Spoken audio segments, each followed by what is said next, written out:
Have you got that 2 Point Hospital game yet, Rich?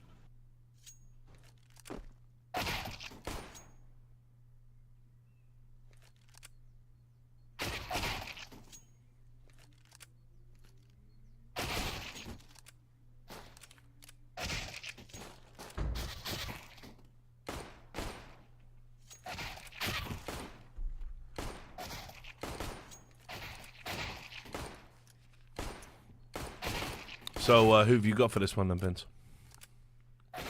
Yeah, I'm going to agree with you. I'm going to say compLexity. All right. I think they've looked good over the duration of this tournament. Shazam, I think, is going to have a good game. And Stanislaw, I rate him still. So I'm going to say compLexity. I think it'll be a close one, though. I don't see it being like a 16-5 or anything. Oh, no. Like, pretty close. And what did I say as well? Right at the start of the stream, if you've been with us for the full day, back when Henry was on, right at the first game, I said compLexity and Vega are going to play on Inferno, probably. That's what Vega are going to leave dangling in there, and that's going to be the mistake. So the planet is fucking aligning. XCBox says 2 Point Hospital is a fucking banger. Thanks for tweeting about it. You're looking forward to playing it myself when I get some time. Thanks very much for the 100 bits there. Karthak1. Thank you.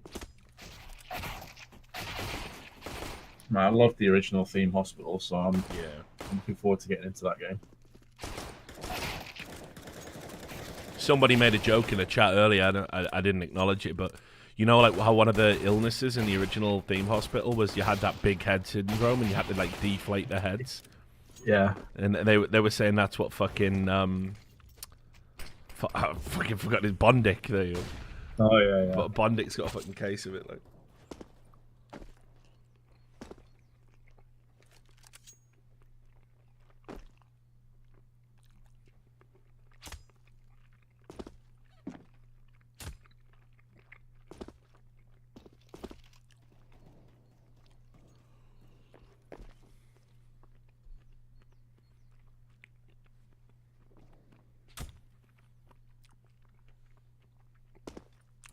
This is a crazy question.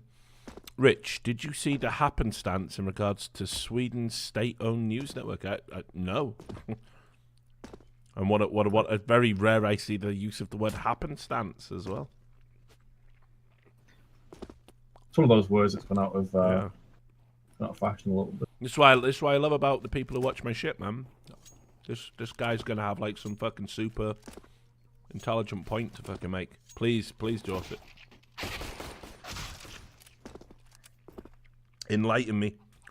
I've been locked away in my American bubble for a while.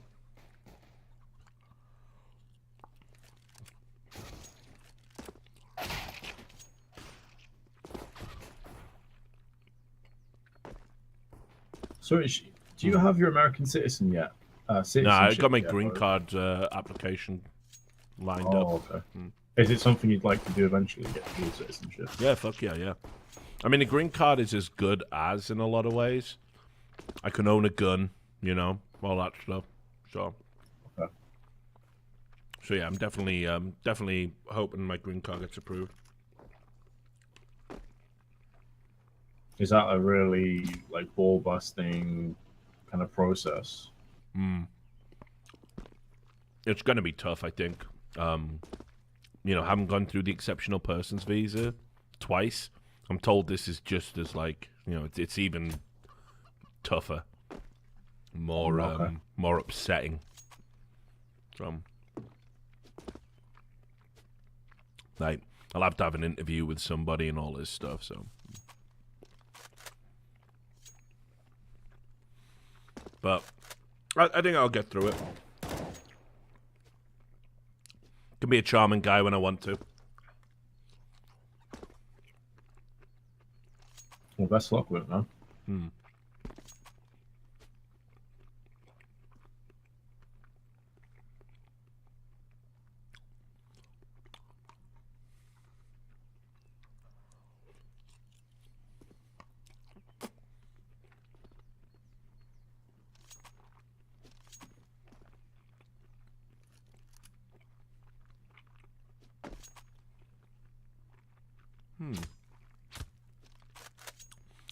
Yeah, I didn't see any of this, Joe. So I'll look into it and see if it's worth talking about on the podcast. So, thanks for bringing it to my attention.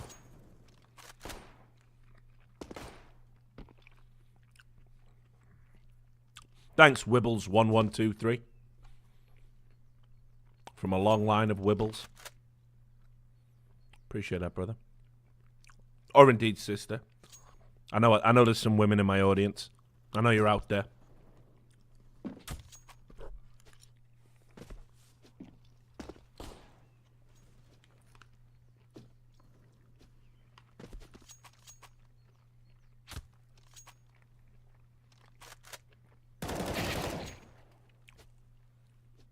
No capper. No capper. There's chicks in my audience. Get used to it.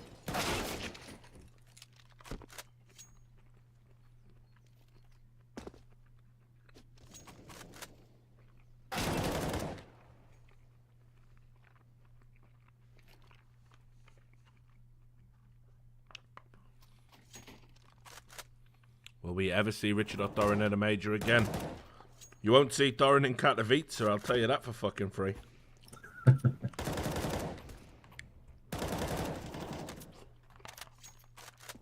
Unless he drops some mad fucking crazy, like, apology to the land of Poland. Outright leader and a professional choker Richard Lewis, formerly of Breitbart, is issued a green card by USA. This is Trump's America. God bless America.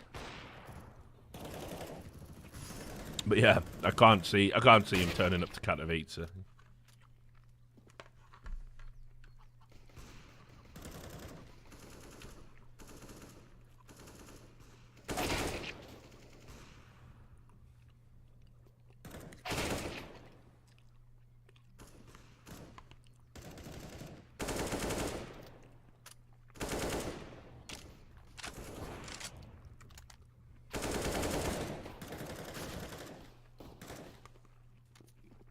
In your experience, Rich, of working majors, and obviously, like, you've been around the scene for such a long time, you've worked everything from super fucking small, tiny events to some of the biggest ever. Is there much difference between casting or being at a major and just your normal everyday sort of events? Or is it more just the prestige thing behind it? Big audiences make a difference, but moments make a difference too, man. Like, I'll never forget, like, no matter what I do with the rest of my life, like being sat on the stage in Boston, watching Cloud9 win a fucking major. Even fucking Moses got a little bit misty-eyed, Scoots got a bit misty-eyed. It was a big fucking moment, dude, like, watching this, like, you know, obviously you've got the emotion of, like, you know, fuck, we were running the event and everyone was working hard, and it was like, you had this, like, unbelievable underdog story unfold. A lot of, and you know, big crowd, everyone really into it. That was fucking, that shit's great. Equally, I've worked big events and not felt anything at all. I've just been happy to just fucking get one out the way. I'd probably say, like, in terms of the emotional ones, you know, like, Cluj-Napoca was big. Definitely the Boston one. Very first E-League show that I did. When I realized I'd just done, like, live American TV, I had to have a little moment by myself, you know, like, just to fucking get my shit together so I wasn't like a fucking, you know, softy.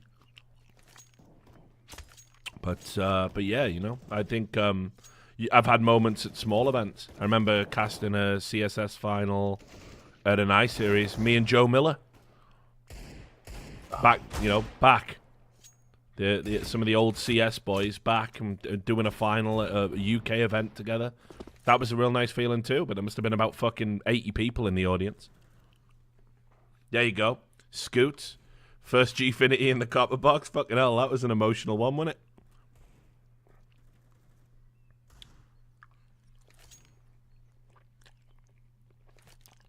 Oh, is that the event where they were doing FIFA and other games and those ridiculous like power outages and stuff?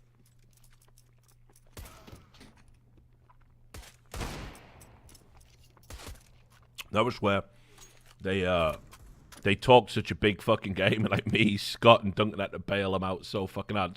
It's why we were allowed to do Gfinity's Angels, basically. The three of us nearly tore each other to shreds, like, but the stress was definitely telling on all sides. I was about to say, that's stressful, huh? Dude, they fucking kicked the audience out at one point. A player's keyboard stopped working. They didn't have a backup keyboard. There was there was so many like little things. It was like they were just sort of really out of their depth in terms of like what you need at a CSS event, because it was the first time or a Counter-Strike event. It was the first time they'd done one, you know. I remember when Cloud9 won, I accidentally trucked one of the arena security guards on my way to the main floor and repeatedly hugged Golden Boy, yelling they've fucking brought IT home. Or are they done now? What, Gfinity? No. Yeah, they're still trucking. They've just been focusing on the UK stuff. Okay, fair enough.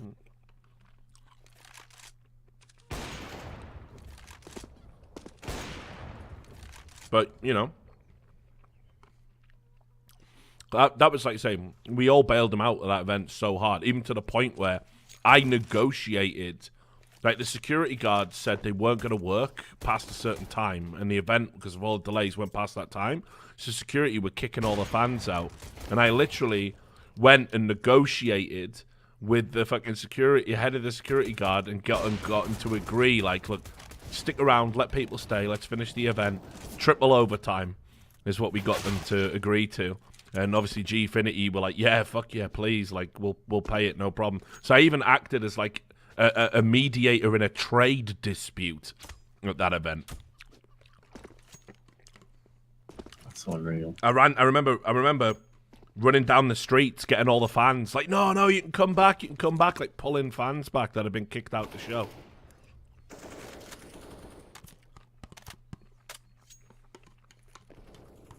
Oh, is it real? Is the dream real? We going live? Is it happening? I think it might be. Right, I'm gonna have to fucking sync up with you again. Yeah, are you in the warm-up right now? Yeah. I've got 8 seconds left in the warm-up. 7, 6. Okay.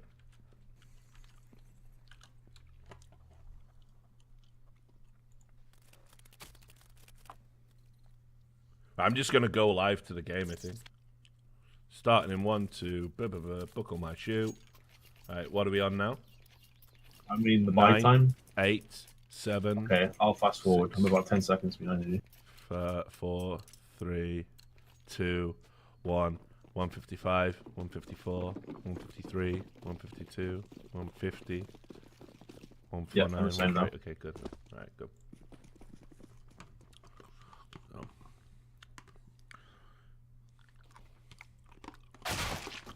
But yeah, you know, that was me, Thorin and Scoops doing that one as analysts and stuff. It was fucking wild times. You know, I love doing those events.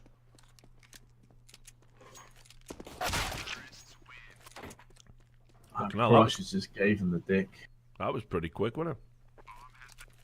It's alright. Don't worry, lads. Still got this. It's still good.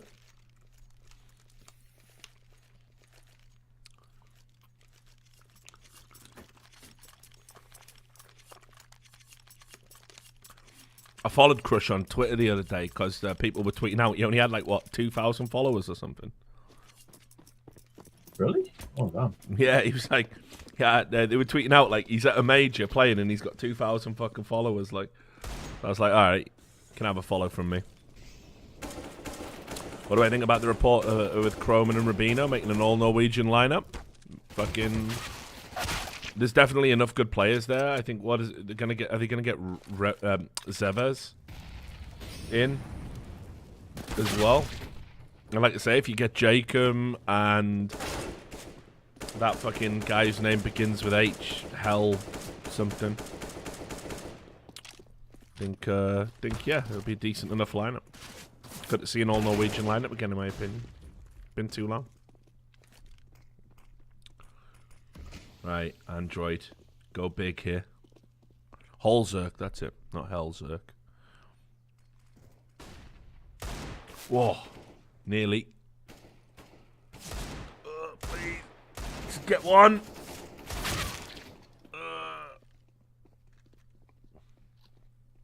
And Rain's not leaving phase, guys. Rain doesn't count. Here we go. This is Shazam.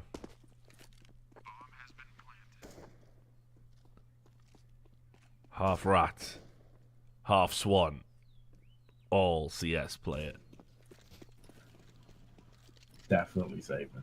Yeah, 100%.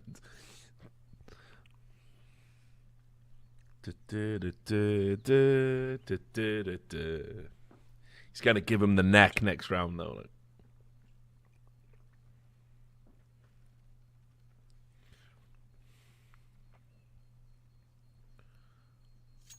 Surprised JR's risking this with You heard someone. Oh, it's actually chocolate. Oh, that's a nightmare. That's a nightmare.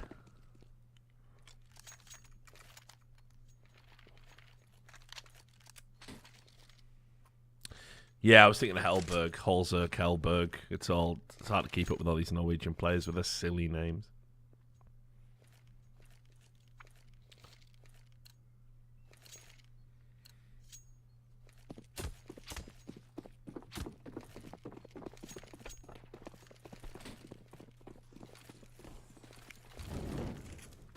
Thanks for the sub there, Max6. Appreciate it, dude. What do I think about Robin being unbanned? Okay, it's a tough one because, like, if it's true that he actually, it's not like oh, okay, enough time's kind of passed. You did cheat in this game and not this one, and we've looked at it and we buy the story. If it's actual, like, oh, you just didn't cheat and it was like some mad sort of VAC error and you should never have been banned from all these events and stuff, like, I think it's disgusting it's taken this long to fix it. But if it's more like, look, this time's passed, it kind of makes sense kind of thing, then, whatever. I mean, loads of people have told me he's a massive asshole. And I don't know why people tell me that. Because I can't think of him. What's he supposed to have done, Vince? This Robin guy. Why do people call him a piece of shit? Actually, I have no idea. I know he's involved with the UK scene, right? He played with, like, Endpoint and other teams like that. I seem to remember casting him at some I-Series years and years ago. But I don't know much about him on a personal level. Yeah. He's Swedish, right? Yeah. He plays with UK players. Yeah. Thanks for the sub there, Green Kiwis. Appreciate it, man.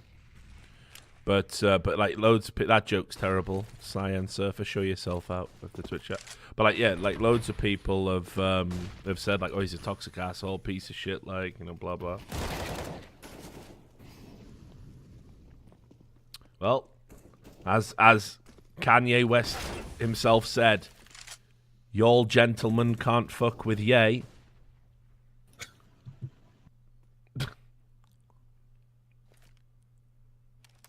Nice work, get a kill, does a little dink and then drops back to the site. No greed, discipline. That's what we like to see.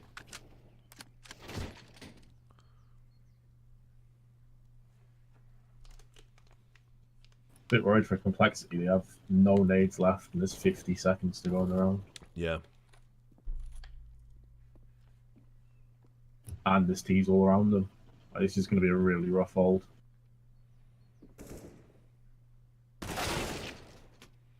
Alright, that's not good. Shazam needs to get a fucking move on through mid. Like, he's still walking up mid as his team are being butchered on A. Like, what kind of help? He's been way too passive there. Like, I mean, like, the thing is as well, it's like you've got to create the threat. Like, even if they know you're coming and they see you, it gives them something to think about, right? Helps take the pressure off your teammates on the site. That's a fucking nightmare.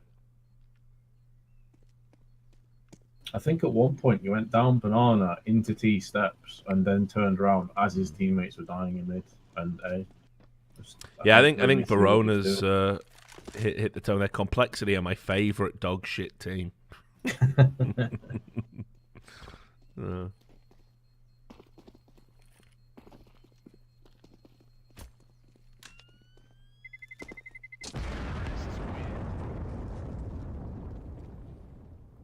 What type of noises do swans make? Do they honk? Is it like Is it like that? Yeah, I think you're spot on. Yeah, good. Thought so. Just putting that out there for no reason. Oh, they do hiss as well. They do get fucking leery, don't they? Like, oh, swans are nightmares, man. Yeah, I fucking hate swans, man. Like, there's some mad fact that they can snap your arm comfortably. This is an urban myth. Oh, is it? Okay. Yeah, apparently it's never happened. Like, I don't think it's like there's not a single recorded case of a man having his arm broken by a swan. Apparently, I looked into this before because me and Sam were doing our regular segment on our podcast where we talk about what animals we'd like to beat up, and it just always seems to come up for whatever reason. And I think we looked into it, and basically swans are dickheads and will have a go, but actually they can't really break your arm. I think is what we. So now I've got to ask, what's at the top of the list for animals you'd like to beat up? I mean, swans are definitely right up there. They're just arseholes, mate. Swans are just cunts. But I mean, like, you know, like if you think about, like, if I could eradicate wasps tomorrow, 100% would do that. I don't like pandas very much. I think pandas are just dickheads. You know what I mean? They just want to have it all their own way. I only eat bamboo. Can you feed me that bamboo? Look, we brought you this woman here. She's ready. She's ovulating. She wants to have sex with you.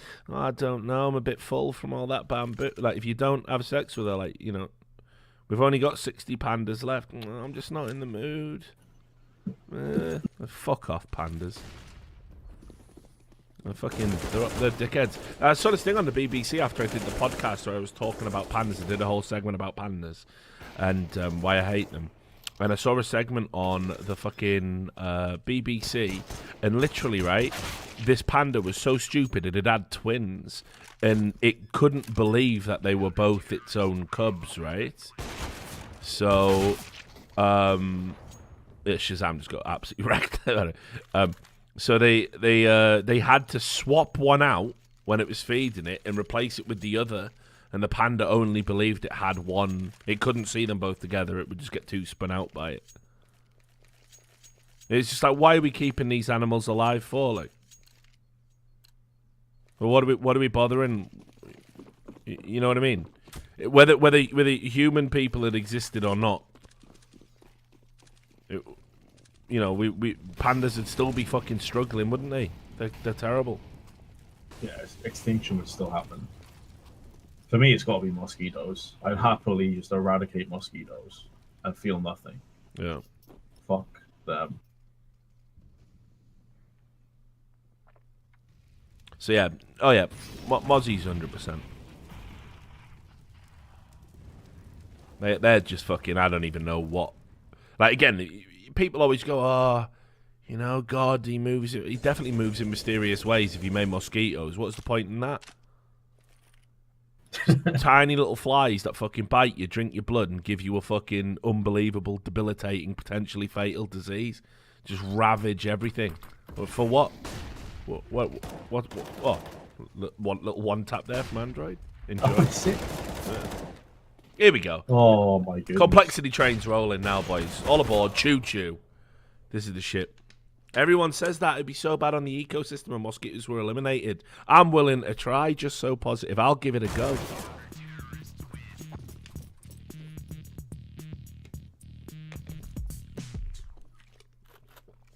Like, at the end of the day, let's just have a bash, eh? How bad can it be, really? Oh, a few birds are dead. Sound. What happens then? Oh, a few animals who eat birds are dead. All right. I'm still okay with this. Ooh, loads of humans are dead. Sound. I'm all right with it. I'm all right with this. Like, I'm all right with all of it. Like, I'm all right with all of it to not have mosquitoes. I'm just saying.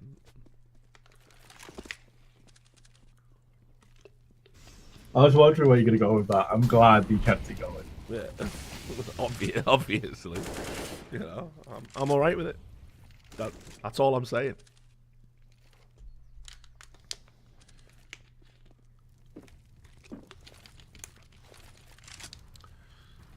Right. Fucking, this is the one. This is the round where Vega Squadron get their little fucking shark fins cut off and turned into soup, which is then given to Tai Lu because it's a delicacy in China. Shark fin soup, it is.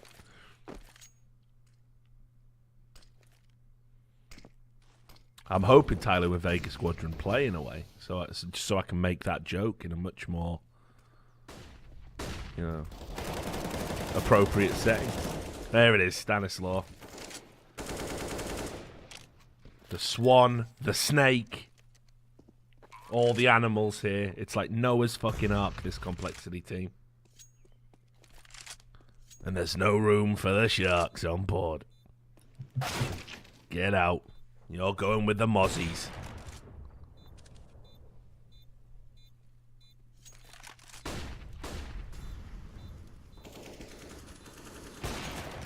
Oh, spoke too soon. Please. Okay, good, excellent. Good work, compLexity. Never in doubt. Never for a second. Always under control.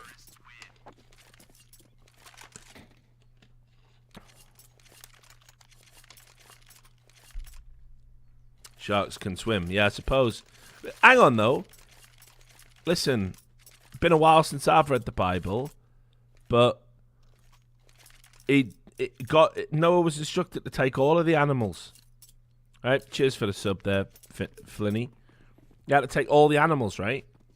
Fish are animals, right? So you had to take one of each of the fish, even though, sure, they can swim and all that. But, like, you don't want to second-guess God, do you? If God says all of the animals, you don't go, oh, you don't mean the fish, because there's fucking water everywhere. You go and get one of each of the fish and you put them on. You don't want to anger Old Testament God. You don't fuck with him. He'll straight fuck you up. Yeah, exactly. He'll fucking take over your mind and make you kill your own kid for banter. You remember that? What he did to Abraham or whatever the fuck. So just saying. Plus, certain fish and sort of aquatic animals can't live in certain waters. Has to be like ocean water or salt water or whatever. Yeah, exactly. Oh, have they got it in time? Shazam. Yeah, they have. Yep. Woo! The Magic Man. Shazam. That's the shit. But yeah, dude, like, you know what I mean? It's fucking Old Testament God was fucking straight wilding, dude. Like, you just do what you're told if God comes down. Listen, I've decided I'm just gonna fucking flood everything and just kill everyone, right, lad? Oh, hello? Did the map just restart? Not for me. It literally just did for me, dude. Must have just got DC'd from the fucking... It's God, mate. He doesn't like you disrespecting. I know. You. Right, I am sorry that I'm doing a bit about you right now, mate, but come on, no one's above it. You don't want to end up like that other one who won't let you draw pictures of him. You know what I mean? Vanity's a sin. That's what I'm saying.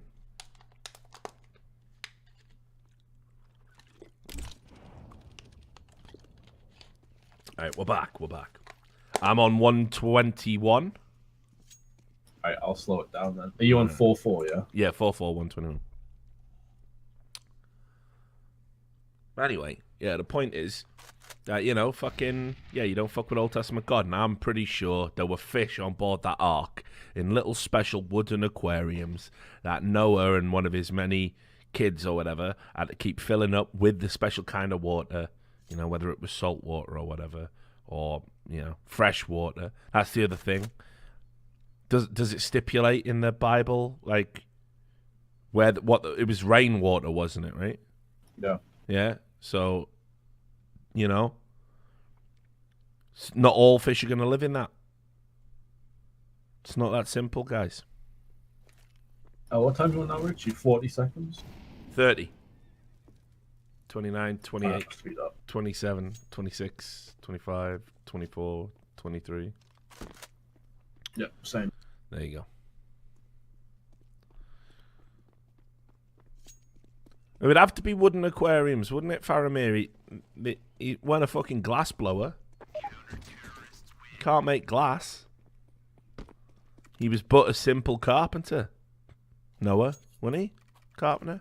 I feel like everyone. Yeah, I think he was. I feel like everyone in the Old Testament. Like, what job did he have? Carpenter. Like, so. He fucking dressed like a carpenter, you know. What did Peter do? Carpenter. Jesus, carpenter. Anyone do anything else? Anyone fucking, you know, work as a waiter? Nah, carpenter.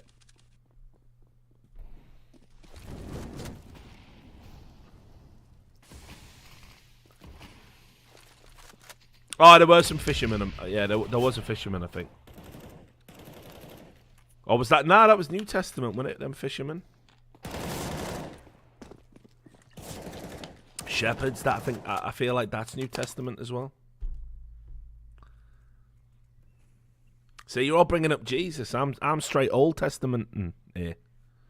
Everyone in the Old Testament was just carpenters. I'm sure that's all anyone ever did back then. They were either carpenters or soldiers. Occasionally the odd king. Gotta have a king in there. Was Solomon and that.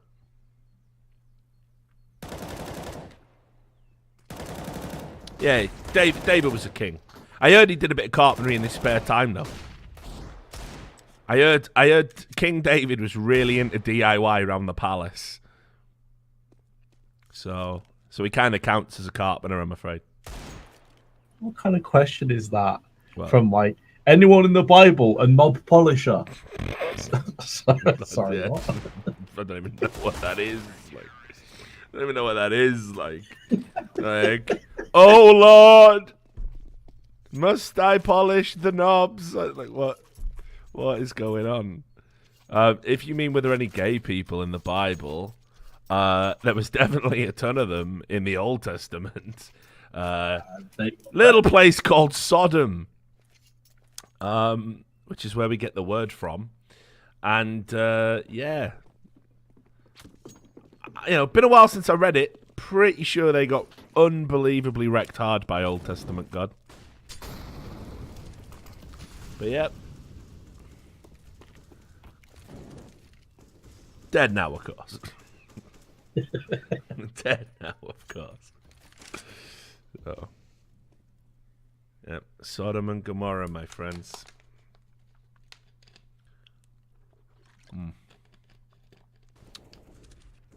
Oh, mate, here's a funny story for you, because I know you'll like this because you're into your heavy metal. Yeah. So one of my mates got this death metal album, right? And hang on, I gotta check this actually before I tell this fucking story. Make sure I'm not mentally ill. I might have it the wrong way. I might have it the wrong way round. So, oh no, I do have it the wrong way round. I do have it the wrong way round. Right, but it's okay. It's still a funny story. So fucking there was this. I had this friend, and he was into all these death metal albums and all that, you know, black metal, and he was talking constantly about like he's got this really good like obscure album that, you know, people hadn't heard of, right? And he was like, oh yeah, it's real black, like look, right? And he held up the album, and it was the Children of Sodom, right? Children of Sodom, and they were all done up, you know, like white faces, like black makeup on, like tongues out, all of that nonsense. And I'm looking at the front cover of the album, right? And he's been talking about the Children of Sodom, like non-stop, Children of Sodom, Children of Sodom, Children of Sodom. And I'm like, mate, that isn't an S, though. And he goes, oh, yeah, it's fucking... It's Children of Sodom. Look, it's just they do all that fancy calligraphy writing and that. And I'm like, it's definitely not an S. That is not an S. Looks like a fucking B. Right? And he's going, what the fuck's Bodom? Children of Bodom. What you talking about, Children of Bodom? Well, anyway, there's this like lake or something in fucking Vince Norway. Is into heavy metal. Name a couple favorite bands, called please. Bodom. And he thought he'd found this like cool new edgy band called Children of Sodom, but it wasn't. They were just named after some lake in fucking Norway or something, like Lake Bodom. Finland, there you go. Sorry, Finland. Children of Bodom.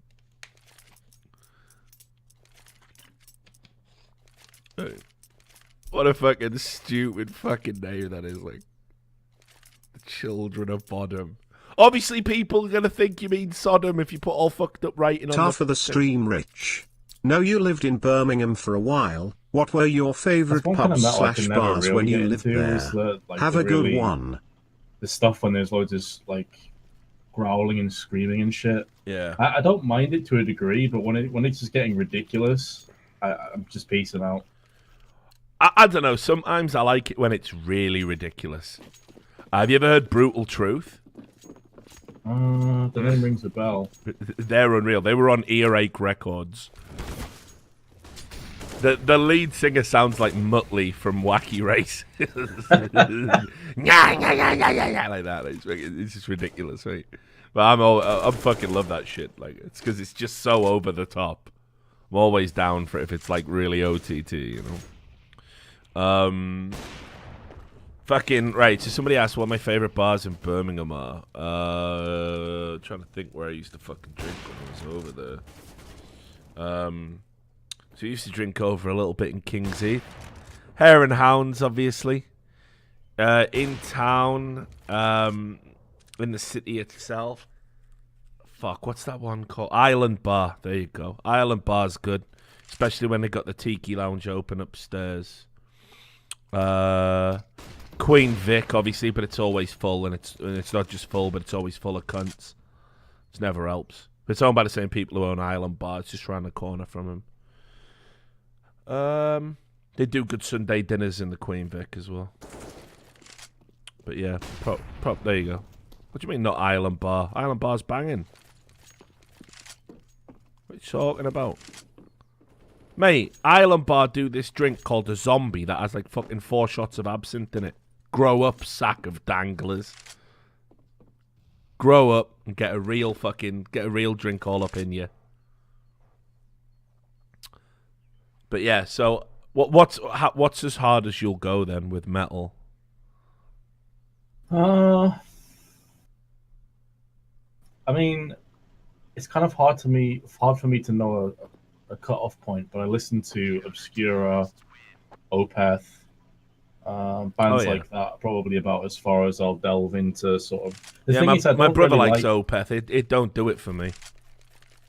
Not all of Opeth does it for me, but there's a couple, like Blackwater Park, for example, is such a sick album. Yeah. But not all of their albums are for me, for sure. And I've turned quite proggy. Like their last album has, I can't remember what it's called. It's the one with the Sorceress on it. It's got like the Sorceress, which is a good song, and the rest of them are just absolute shit. Yeah.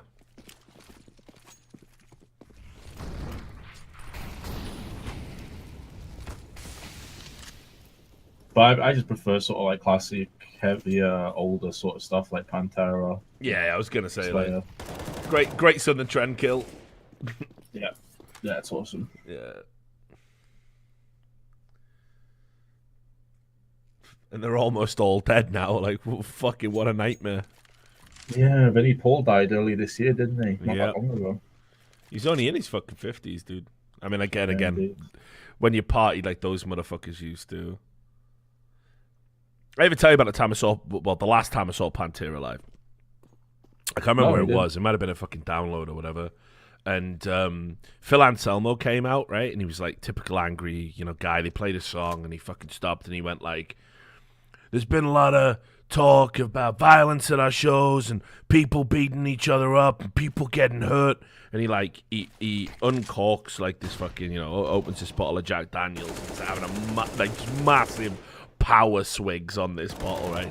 And he's going and he goes, "And people have been writing about it in the paper saying it ain't safe to come to these gigs and it's not safe to come to see Pantera." And that's how I fucking want it. If you're not hitting someone in this fucking mosh pit, get the fuck out of my show. And he drank the rest of this. He literally just downed a full bottle of Jack Daniels one song in and just encouraged the crowd to start beating each other up and then went in, I don't know, fucking just something insane.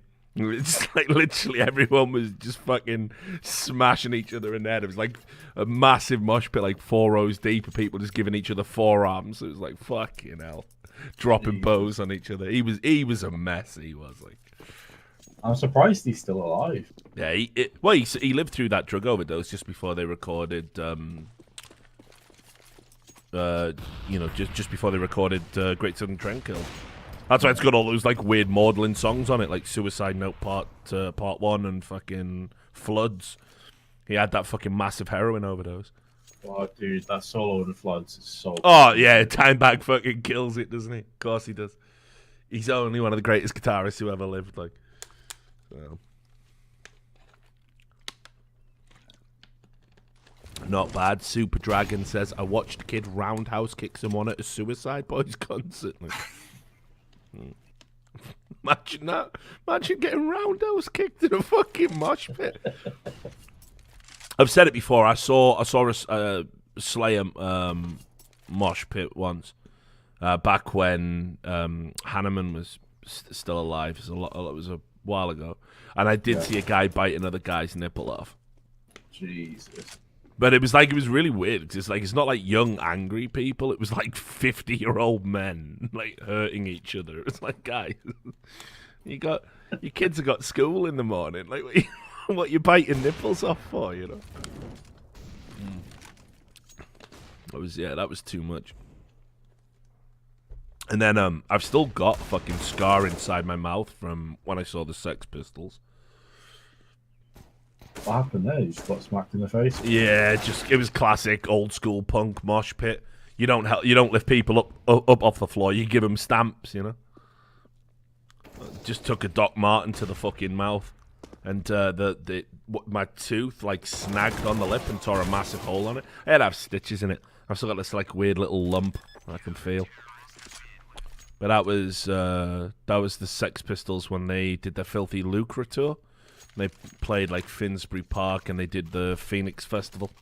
And afterwards, they said something like John Lydon said something about the fucking Guardian being a terrible newspaper, and there was a Guardian tent there, and the Guardian tent got burnt down. Someone set the tent on fire, like. So, yeah, that was a pretty wild one.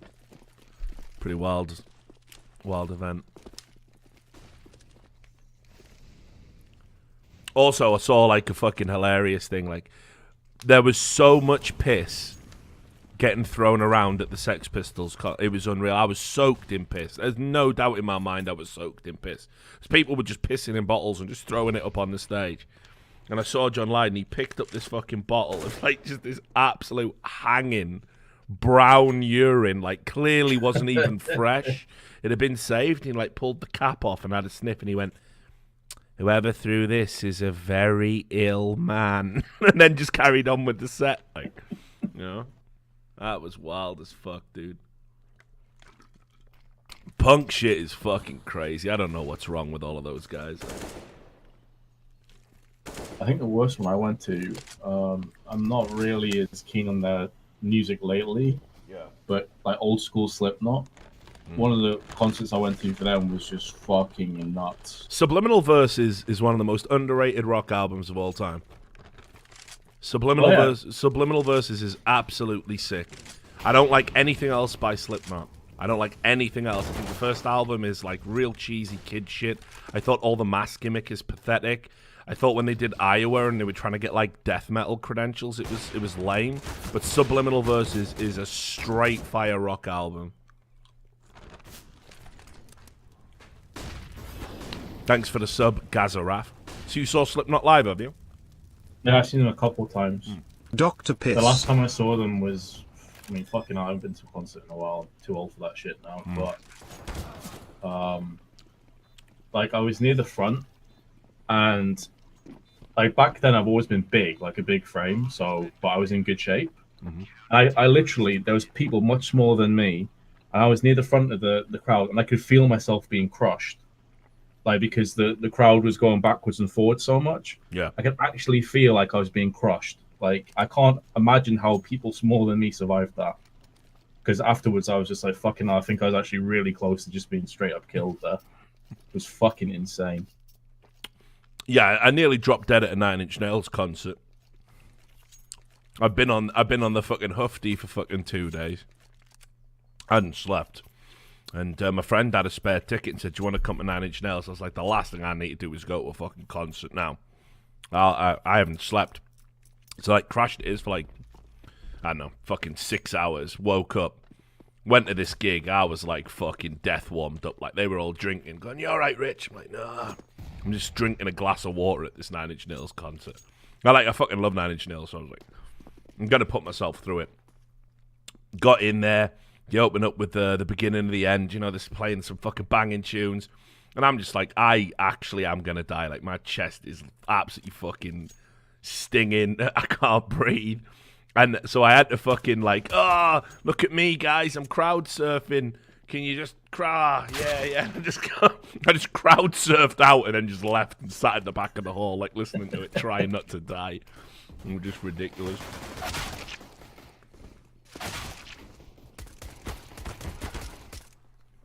Oh, didn't see you there. Thanks for the sub, George, Jeff. Nah, Chopper. Nah. You're not doing this, are you? He's going to have a go. What the fuck? You're ahead of me again, mate.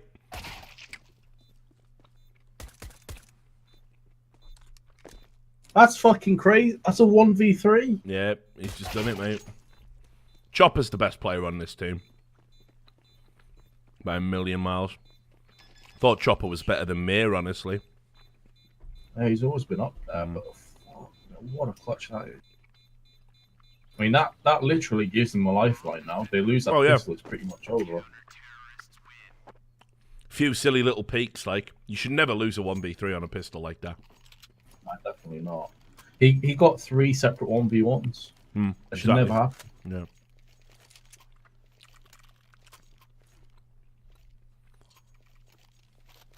Nice. OG Feed, my Dota 2 coach, in the chat. With lessons from OG Feed, you too can be 1K after 4 years. No, I'm kidding. OG Feed raised me. Took my account from a 36% win rate to 52 or 53 or whatever it's on now. Wouldn't have been possible without his expert tutelage.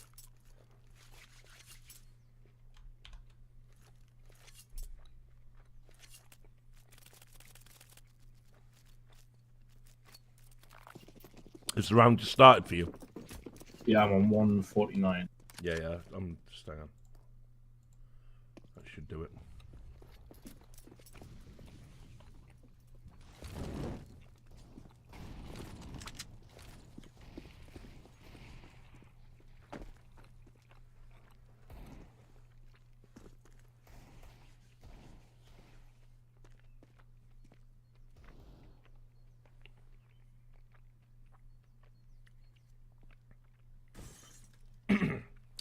I might stream Dota 2 next time me and Feed are playing. Get all the boys on board. Last time we had a drunk player who was saying some less than savoury things. That was a VOD Delito. Should I go to Ian Chicago? And what are you eating? Oh shit, yeah, you guys gonna be eating again. I keep forgetting I got the mic turned up. What am I eating? I'm actually eating Sour Patch Kids. Sour Patch Kids. It's a shame because I know they sponsor the Overwatch League. So every mouthful makes me want to die inside, but they are just so very good and delicious. And should you go to IM Chicago? Of course you should. Of course you should.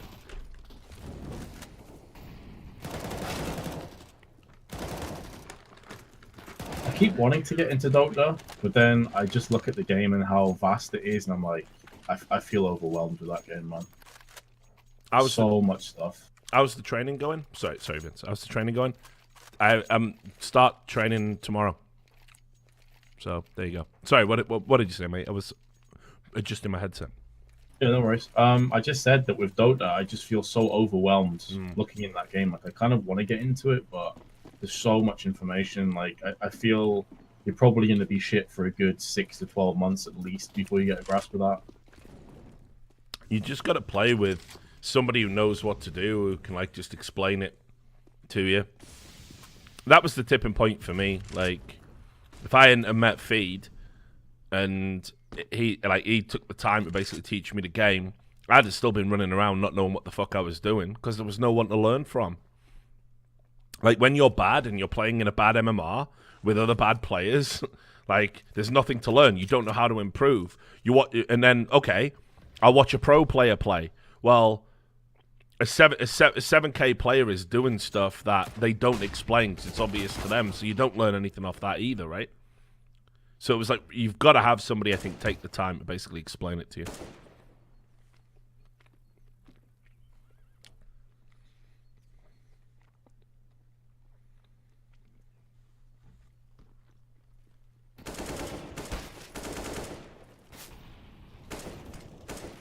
Oh, Chopper's doing it again.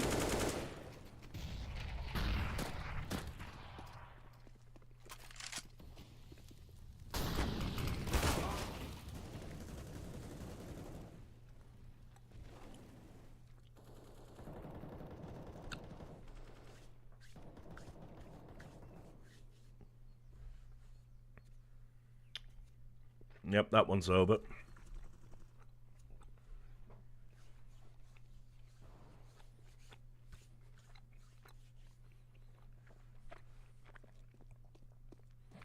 Yeah, been live for 7 hours. I should have drank at least 28 ounces of water, Vince. How much is that in litres? I never know conversions. Hey Rich, haha, great content, hee hee haha, gotta go to work but just haha, thought I'd leave you something, hee hee haha. What's your mother's maiden name and your first pet's name? Haha, see hee hee. Reasonable donation. Thanks, Tree LT. So, right. There's 500 milliliters. What's that in ounces? In a bottle.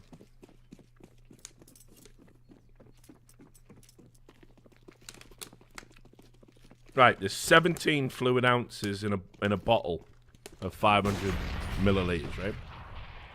And I've had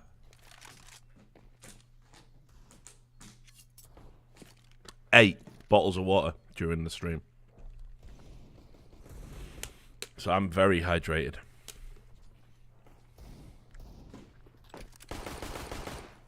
So you had like 730 odd ounces then? Yeah. Something, I don't know. I can't do maths, mate. I heard maths is for fucking squares. So.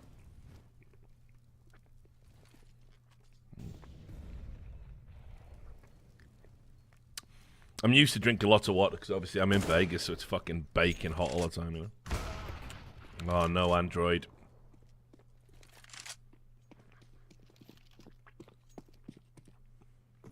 Shows the importance of that chopper clutch, man. Yeah. Vega right back in this. I know. It's heartbreaking. Oh, there we go. That's alright, there. Shazam just got fucking annihilated.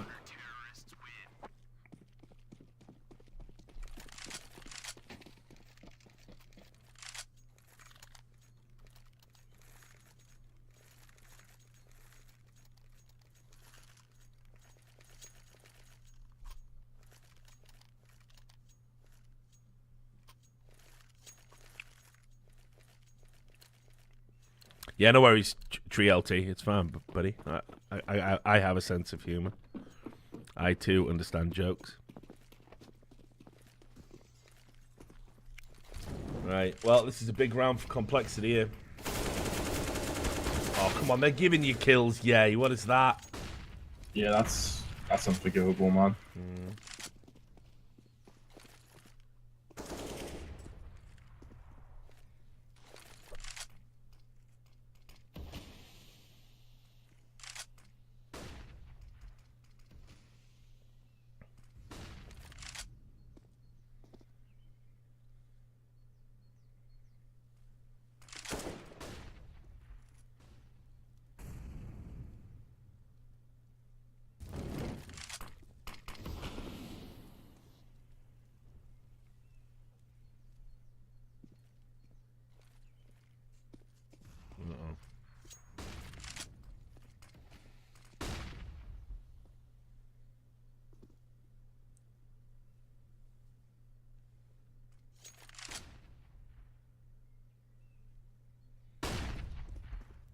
This is where compLexity need to be decisive. Yeah, exactly.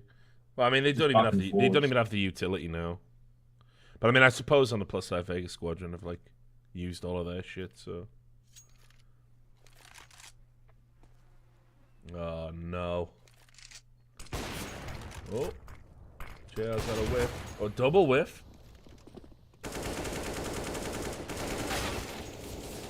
Tony Black going for the fucking dropping kill as well. Like. You're gonna get a plant. That's better than I expected.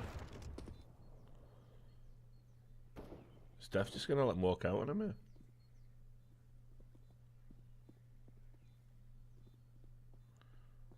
Like, they know he's there, right? Yeah. That's the domino effect to CS. Ye whiffs his spray onto Tony Black. Tony Black ends up picking up 3 kills and basically wins in the round. Yeah. At the end. And again, it was a free kill as well. It was like just what he did at the start of the round. It was just so bad, just to be that far out. Like, it was just a free kill. Like, but yeah, this is gonna get all tied up, I think. Love the podcast. Cheers, bud. Please, no more. No worries. Thank you very much for the $15. Cow hat. Appreciate it.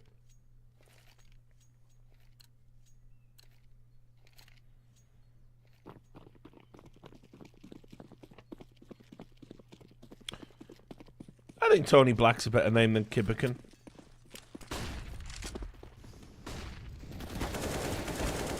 Oh, bruh. Like, this is legit a pretty poor call by Vega. They're up against pistols and they're rushing mid. That could play into the hands of compLexity, but they just got away with it.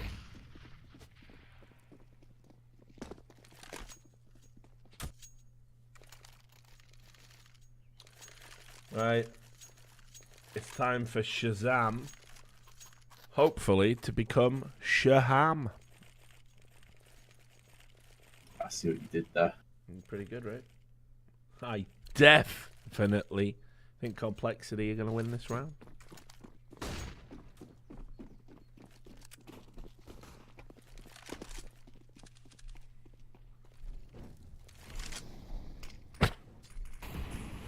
Come on, guys. It can't all be solid gold. You heard the hydration bot. I've been going for ages.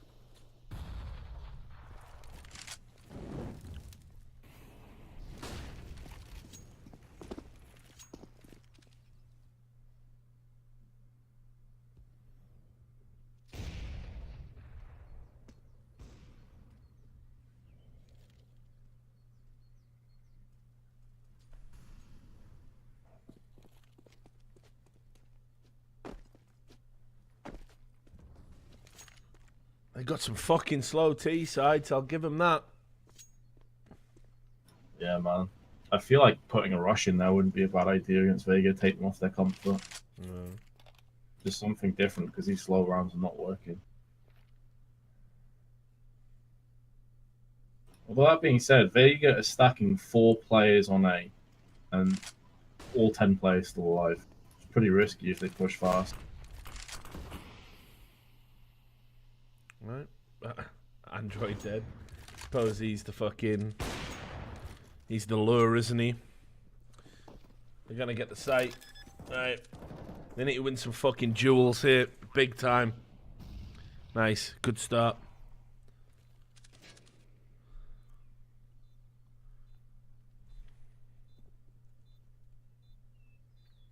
Yeah, I might bring back the Wholesome Sunday streams, but not while the Major's on. I used to do these streams, Vince, where I'd play like fishing and hunting games on a Sunday. Oh, I used to watch them. They were proper chill. Nice. Big kill from Stan. Oh, death. Nice. It's all good. Shaham is in his house. Yeah, you ain't getting out. Okay, that's the one. This is it now. 16, I want to be hyped for compLexity here, Rich, but I think that's all off Vega putting 1 player on B, and I don't think we'll see him do it again. Yeah, probably not. Probably not. But then I've got faith that Stan's going to know that, and he's going to adapt his tactics and somehow come up with a brilliant strat, the likes of which we've never seen before this round. All right, yeah, hyping up. I like that. Let's see what he gets done. Do I know if D-Man's still doing esports stuff? He did a PUBG event recently, I think. He's still around. Yeah, I think he's in yeah.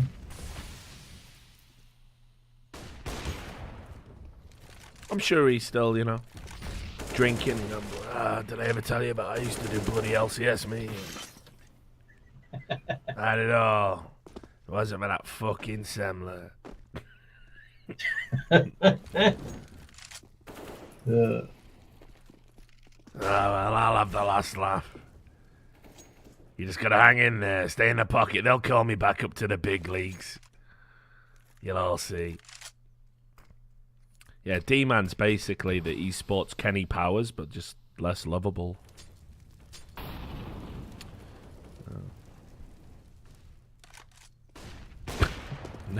Nervous laughter. A new series starring Richard Lewis. Our first guest is Vince. What's up? Yeah, it's good. Well, welcome to Nervous Laughter. Now about that bloody D-Man. Thanks for the cheers. Ecufin1, appreciate it.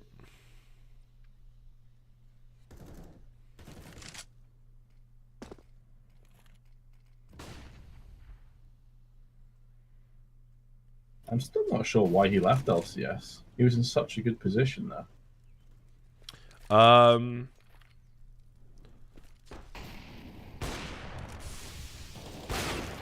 mean, oh, there we go. You know, I think it was just like there was lots going on behind the scenes. I can't even remember the specifics of it, but I know it was like there was some big, you know, money issues, and plus as well, like Riot never wanted anyone to be sort of like too big, you know, like bigger than the game, and then they started. Didn't they insist that they all had to move to like fucking Berlin and live there and all this stuff, and like Riot were just being really controlling of the talent, and at that point, obviously, they were like real hot shit. So I think Lee just wanted to move to a game that was on the come up and big while his stock was still high, which is like a smart policy. But then he just handled it all wrong. All wrong. Like this major of his tech issues. Yeah, thank you very much for the cheers, Razum LJS.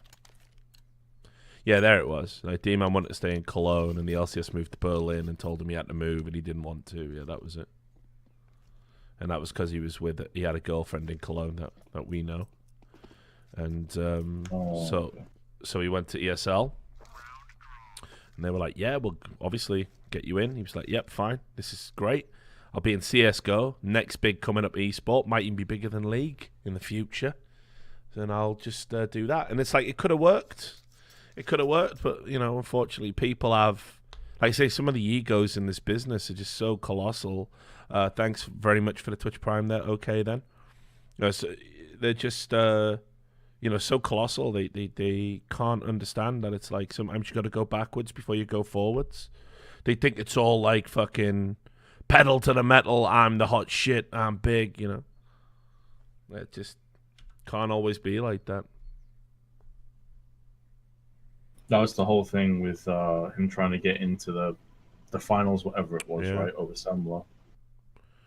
Yep. Thanks for the Twitch Prime, 4QPE. And Lambdom. All these Twitch Primes coming in. Remember, take that money out of Amazon's pocket, put it in mine, where it belongs.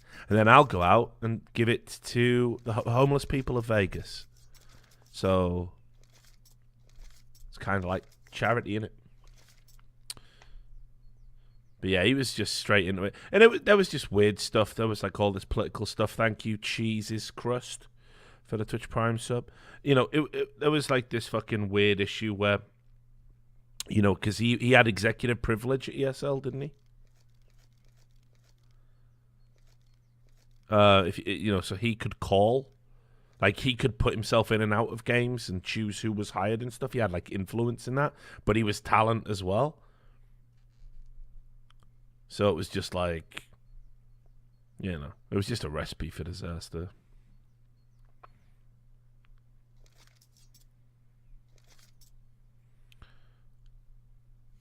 And then, obviously, on top of that, he did the fucking cardinal sin, which was where, while the situation was still salvageable, yes, his reputation was bad. Yes, the CSGO community didn't like his casting very much. Yes, he didn't really have a recognizable partner that he could cast with, and was part of the brainchild of basically splitting up Anders and Semler whenever they did ESL events, because he wanted to ride on their coattails and their popularity to basically ingratiate himself to the community by commentating with them.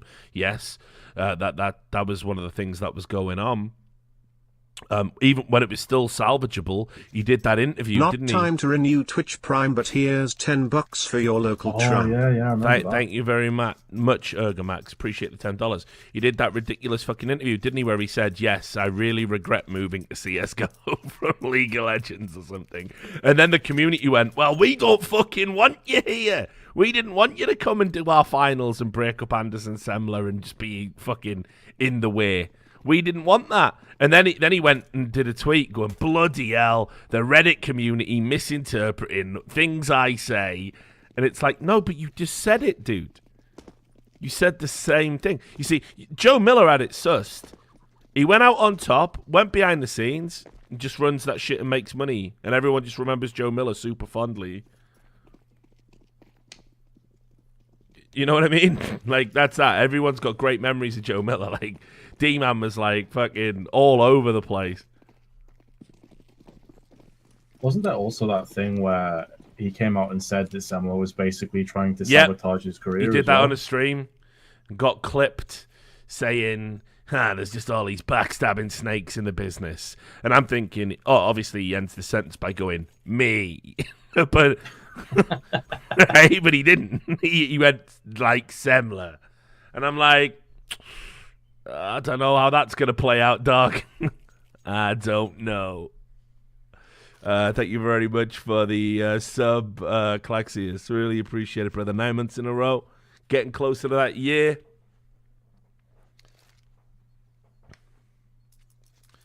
But yeah, he fucking. It was like, it's a bold strategy. This one. A bold strategy. Yeah, and there was that other time as well where when he was when he was doing all the events for League of Legends and they were going to hire like full-time commentators, he knew that was happening and he fucking made a post like on it might have been a tweet and then it went on Reddit, or it might have been a post on Reddit. I think he put a tweet out saying, if Riot don't hire me full-time, I'll just have to bloody stop casting, won't I? I just won't be able to afford to do it. And of course, League of Legends all being about 12 years old at the time. Like, all the League of Legends fans, that was the Fortnite of its era, you know? They were all like, but we bloody love D-Man, we love D-Man. Please, Riot, hire D-Man. Because Riot do everything the community fucking says, because all they give a fuck about is positive PR. They just fucking hired him immediately. And like, he was like, yeah, played that like a fucking champion, didn't I? Like the most transparent load of shit I've ever seen. Thank you very much for the sub there, DBM Mark. A tier 1 legend.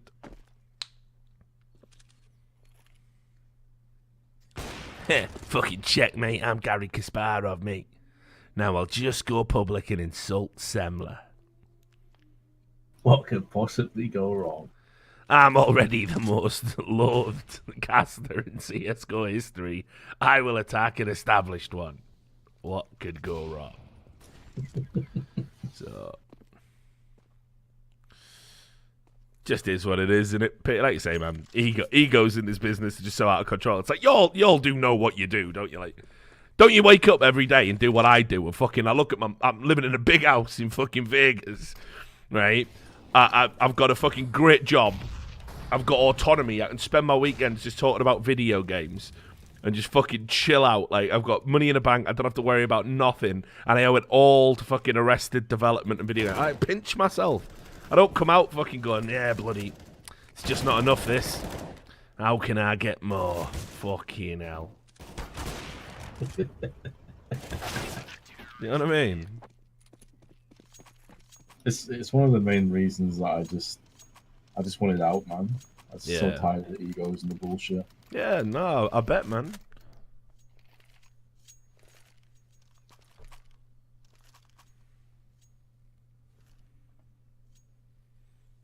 just so fucking stupid. Honestly, like I'm all for you've got to have a little bit of ego to go on camera. I get that. But what always fucking ruins the business is when people's egos makes them start playing like what they think is like Machiavellian politics. And I've said it before.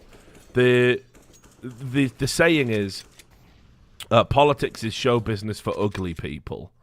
Well, esports is politics for stupid people. And once they get embroiled in that politics, like, yeah, I'll hire him for this event, but not for this one. And then, and I'll break this partnership up. No one will see what's going on. It's all so transparent. Everybody knows. Everyone in the business knows what you're doing.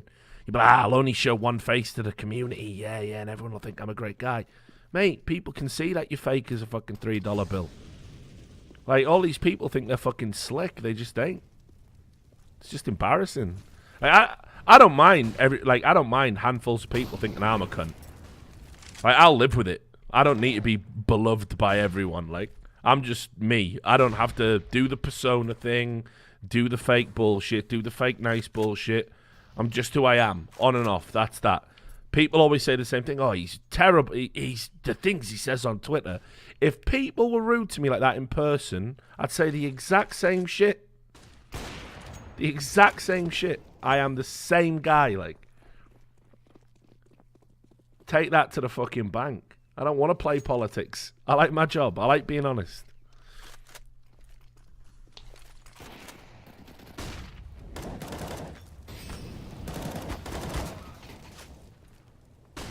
It's a chance to complexity.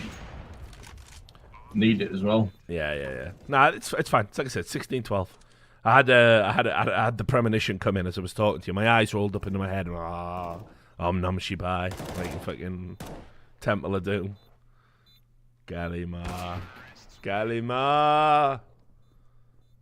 Right. So I'm taking it you're an Indiana Jones fan, right? Oh, yeah, fuck yeah. Of course. This is such a controversial statement for people in Indiana Jones Tread fans. lightly, Vince, for you tread on my dreams. I fucking love Temple of Doom. Yeah, it's great. A lot of people think it's shit. They're just idiots. They're the same people who are like, Moonraker's a silly Bond. Yeah, it is. That's brilliant. Love that. Love that. Fucking Temple of Doom is great. Kingdom of the Crystal Skull, not so much. Fucking garbage. Definitely unacceptable. I love Temple of Doom. I know loads of people, like, first of all, it got butchered, by the way, in the edit, because it was meant to be darker. Like, you know how there's, like, two versions, and one's a bit more graphic than the other.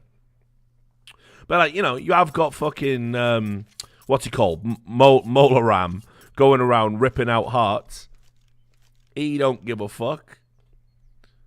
Yeah, you got the chilled monkey brains, a fucking classic scene. Might be slightly racist. Who knows? It's not for me to say. It was a different time back then. I even like the love interest in this, although I do prefer What's-Her-Face from fucking Indiana Jones and the Raiders of the Lost Ark. But she couldn't save Crystal Skull, bringing her back. Yeah, they brought her back. Yeah. I can't remember her name either. I know who you're talking about. She's like the drinker and Vivian does arm wrestles, whatever the fuck it is. Yeah, she's fucking great. Love her. Right, but anyway, fucking Willie, as she was called, she's a good. She's great. Fucking pissed off, hates it being there every time. Like, just the perfect subtle comic relief. And listen, you put a kid in a movie, right? Usually the kids in the movies are shit, mate. They're shit. Yeah. Fucking Short Round is a fucking gangster, mate. I don't even mind him being in there. Anyone who thinks Short Round makes the movie bad, fuck him. Short Round's a fucking G. I'm totally all right with it. All the little details, you know. Burns Indy on the chest when he's going to hurt him to wake him up. And you have that nice little moment where he goes, "You're all right, kid. You're all right." It's fucking great. He was great in the Goonies as well, that kid actor. With Pincher's apparel. He was the one who made all the gadgets. I don't even know what happened to that kid. Wasn't Willie? Well, didn't she end up being Steven Spielberg's wife or something? Yeah, it was Spielberg's, yeah. Yeah.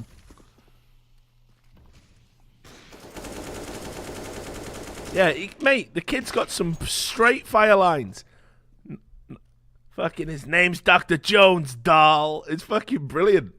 Yeah, honestly, you've got to have a fucking heart of stone to fucking sit there and watch Temple of Doom and like not enjoy it and be like, yeah, frankly, the situation here is preposterous.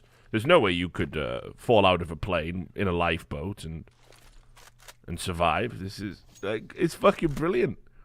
The opening scene, that musical number, Anything Goes, the way it sinks into the Indiana theme and the fucking opening title. Mate, it's straight fire. Fuck anyone who hates that movie. Yeah.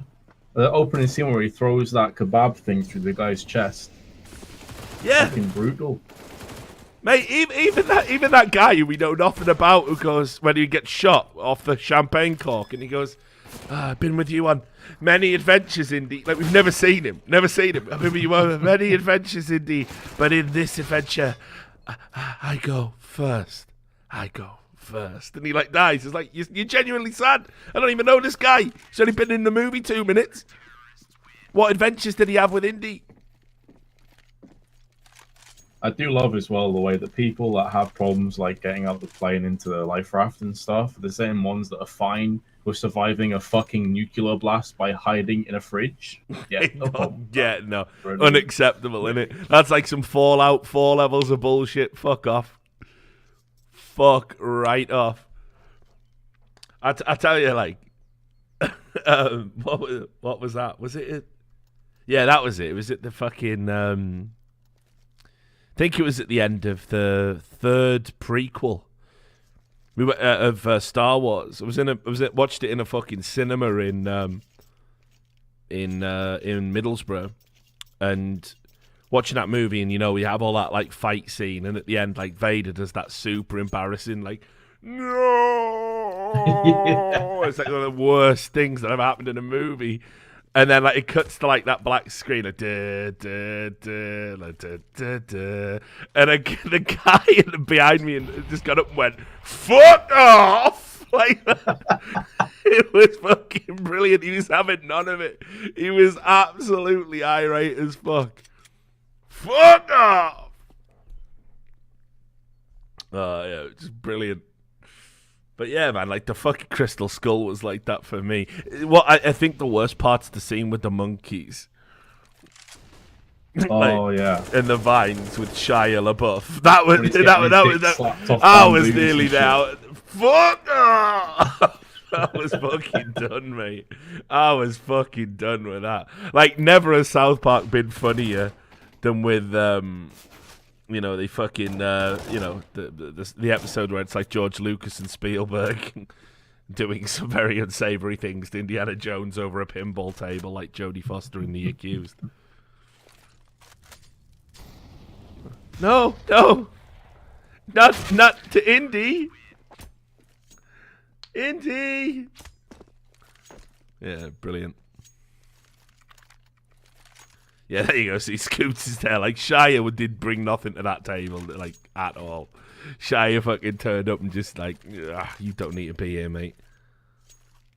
Stick to Transformers. And then he went, man. The other brutal part as well is that they were setting up as if Shia was going to take over and become Indiana Jones. Yeah. I was just like, nah, I'm out. If they make any movies with him, I'm just done. They had the perfect opportunity, and then River Phoenix fucked it up by killing himself by accident with a drug overdose. Like so many young Hollywood talent before him. So that would have been the perfect way to do it, right? Once that window slammed shut, it was over. Right, here we go. Safe plant, easy wins, 15-13. I was 1 round out, 16-13 for the win. GG. Haven't they announced that there's a new Indiana Jones in development right now? Like, they better not. Well, listen. Right. If they could just get Harrison Ford to give a fuck about any film he's in. Like, he just fucking phones it in so bad, like in every movie he's in now. Like, I even watched, was it fucking Ender's Game or something he was in? He just doesn't even try anymore. He, like, literally just reads the lines. Like, he's got a face on him, like, just, yeah. Ugh, scripts again. He's just doing that thing. Loads of older actors do it. You know, just do as much as you can. Get your millions. Leave it for your kids. They know they're gonna die. Like, obviously, we're at the end. Fucking, let's just do any old shite. You know, De Niro's like that. You know, De Niro's like giving up on his quality control. I never thought I'd see Al Pacino do that. But Al Pacino was in that awful film with Adam Sandler, Jack and Jill. Oh, no. Yeah, I'm afraid so, brother. I tried to repress it, man. Yeah, and not only that, not only is Al Pacino in that movie, which is bad enough, he also parodies his Scarface role in that Dunkin' Donuts advert. Oh, God, yeah, I remember. You remember?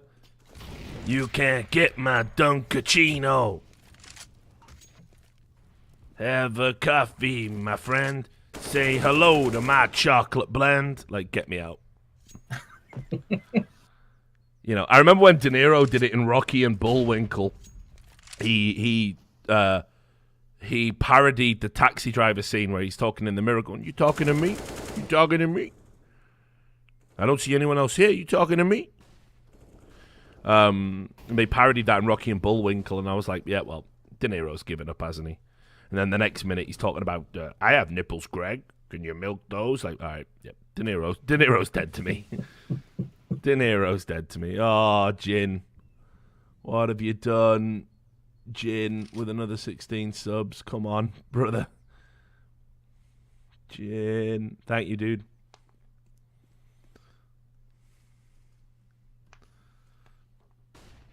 But yeah, anyway. Like, Harrison Ford just doesn't care anymore, dude. Like, you know that part of the stipulation to get him in that Star Wars movie was that he was killed. Yeah, yeah.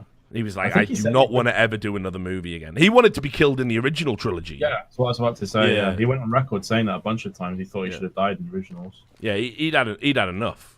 Like, he does not want to do that kind of film. Oh, God. Why? I don't think I can take another overtime, man. Okay, 16-14. It's fine. We got this. We got this. Thanks for the sub as well, Sneaking Badger. 7 months in a row.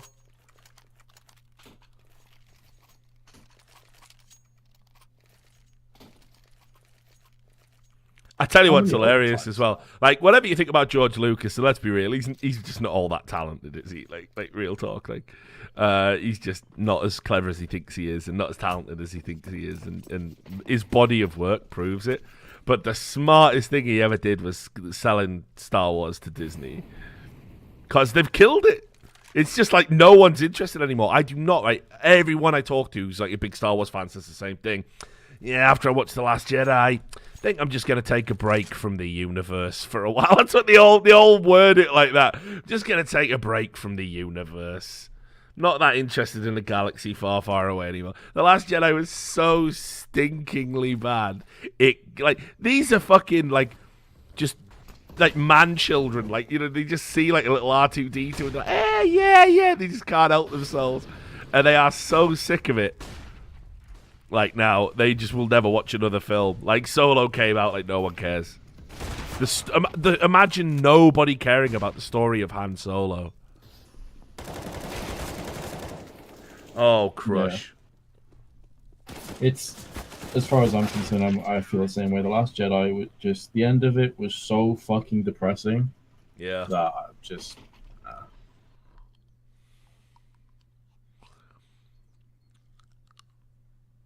Just absolutely awful. Like, just irredeemably awful. I heard your favourite character was that Rose.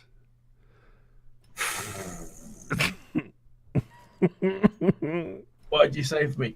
Because love. Fuck off and die. Yeah. We don't win by becoming the things we hate. Like, but look just over there. Everyone's getting shot and killed.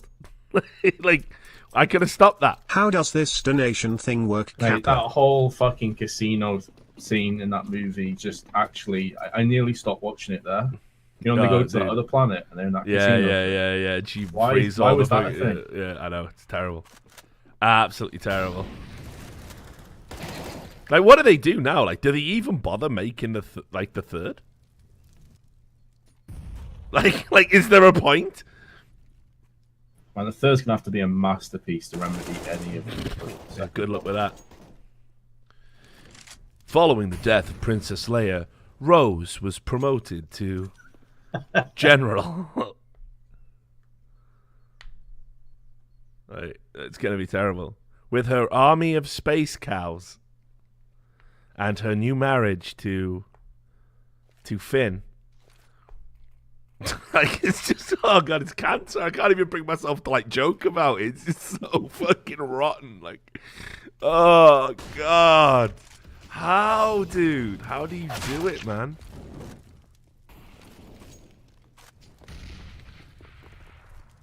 The whole Luke thing. Now you know. Now you know why Carrie Fisher was fucking checked out early.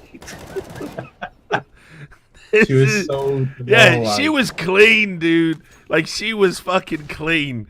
And then she fucking saw the script and was doing the film. It was like, you know what? I'm fucking done with this shit. This is fucking...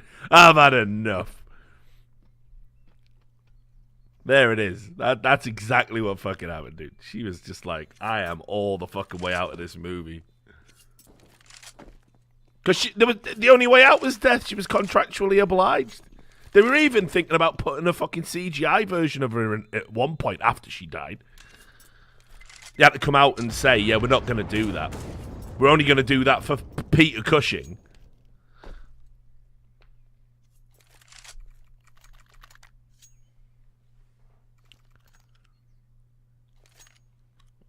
think they're making a new Terminator as well. Just ruining all the childhood. I mean, to be fair, Terminator was fucking gashed up, wasn't it? It was already fucking struggling. You had Terminator 3, which, other than the fact the ending of that movie's good, was appalling. Fucking, and then you had Terminator Genesis. Get it? Sis. And it's a woman. Sis. Sis, like sister. Genesis. Right? So you had that. I like, you know. Then you had, didn't you have the Sarah Connor Chronicles as the TV series as well? Yep. Yeah, that's true. So, I mean, seriously, like, they've just fucking shit all over that for years. Like, I'm all right with it. The thing was, they needed to get Arnie all the way out. Like, even Terminator 2 was a stretch for me. Not a popular opinion. And obviously, it's a movie where, you know, everyone's got fond, like, childhood memories of it. It is effectively a kid's movie, in my opinion. It went from, like, the ultra-violence and dark storyline, 18-plus movie in the UK of the first Terminator, to 15, very almost a 12 certificate in the UK, with this storyline about the kid. And, like, obviously, if you watch it and you're a bit younger, you're like, wish Arnie was my dad. I mean, robotic protector. You know what I mean? And it was like, it's kind of a bit silly, honestly. Like, it's great, you know, great film. Loved it at the time, but I have no desire to go back and rewatch it. And then after that, they just had to get Arnie all the way out of those movies. Doing a third and having him come back like all old and fucking swollen, it just doesn't work. Yeah, from what I heard, it's going to be like they're almost going to ignore the timeline of anything past 2 and then go back and make it like a trilogy. Yeah. So I'd be curious to see how they make it work now that he's, like 60, 70 odd. Well, he just needs to not be there. Just needs to not be there. What about happened to the guy who played Kyle Reese in the first movie? Oh, do you mean the same guy that was in Aliens? Yeah, Hicks. who played Hicks. I just don't think he acts as much anymore. No, but it's crazy. Think about it, right? He was in Aliens, Terminator, and The Abyss. Yeah. These are all like really good movies and really big movies. And then he just disappeared. Michael Biehn, that's his name. I haven't seen that cunt for ages. No, I don't know what happened to him, to be honest. He seemed like a good actor. It's not like he was shit or anything. No, he was good.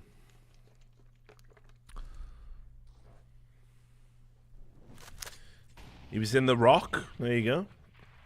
Oh, that's right. Yeah, he was like the sergeant or captain of that team that went in. I mean, talk about a loaded phrase. Best Nick Cage movie. Yeah, thanks a lot, Real Hands, Mole Man. Appreciate the 15 months. Thank you very much, buddy. That is like one of the most loaded phrases in the English language. Best Nick Cage movie.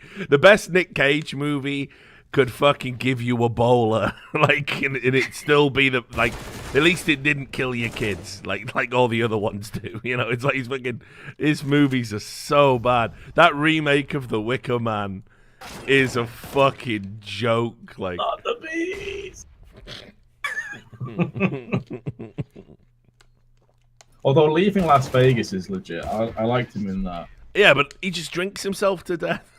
Yeah. I think the reason so many people think Leaving Las Vegas is that good is that everyone just wishes Nick Cage would drink himself to death. It's just like audience wish fulfillment just played out.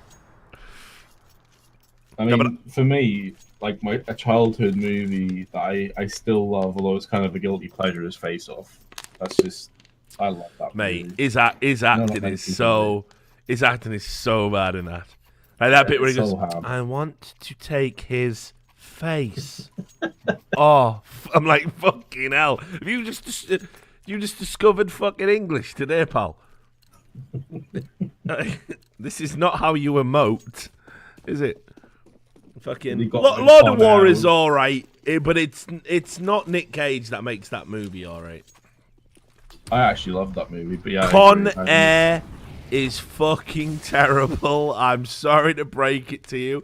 And Nick Cage's character in it is a joke, and you would remember it. You would remember him as being worse in that movie if it wasn't for John fucking Malkovich's worst performance of his life as Cyrus the Virus. Get me the fuck out, dude.